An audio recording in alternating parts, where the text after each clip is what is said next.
joins us now, and I guess it's that time of the year. Fortunately, we don't have those concerns here in our neck of the woods. Yeah. I've always wanted to say that. I've been watching weather for like decades. I've always wanted to say in our neck of the woods. I feel like you've said it before. I will never say it again. I know that. It felt awkward. I really want you to say it again. We're going to work on gosh. that. But I'll tell you what, they are getting hit hard down that way. The first storm of the tropical season in the Atlantic. Now, folks, we've had named storms happen all the way into May. That was just a few years ago. We had a storm form before technically hurricane season began on June the 1st. This year, we held off until June 17th. But there it is, Tropical Storm Arthur. Again, the wind speed's only around 45 miles per hour. The center of that storm is right along the coast, just south of Houston, with some of that storm still over the Gulf, trying to wrap in some moisture and gain some strength. And like we were just mentioning there, it's not likely to stay a tropical storm long. Look at those wind speeds dying out as it moves over Louisiana. But yeah, parts of Texas, Louisiana, Mississippi, and Alabama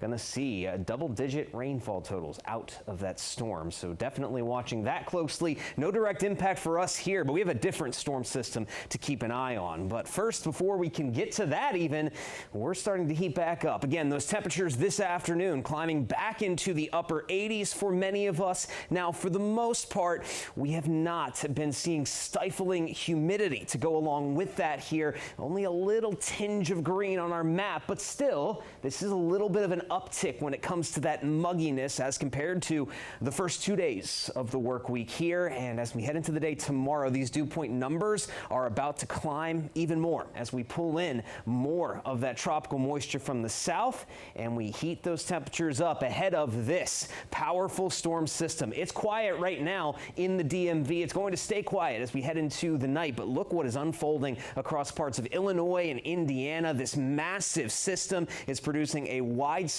severe outbreak, and this is what is going to come toward us tomorrow. Now, it is going to arrive here in a slightly weakened state. It's not going to be kicking like it is over the Midwest this afternoon, but nonetheless, we still have a level 2 out of 5 risk for severe storms across the majority of the DMV. But notice how that level 2, it got trimmed back as you go up into parts of Pennsylvania. That's because the severe threat is dropping a little bit for us tomorrow. It's not zero. We still have to pay attention out there tomorrow, especially with temperatures this hot.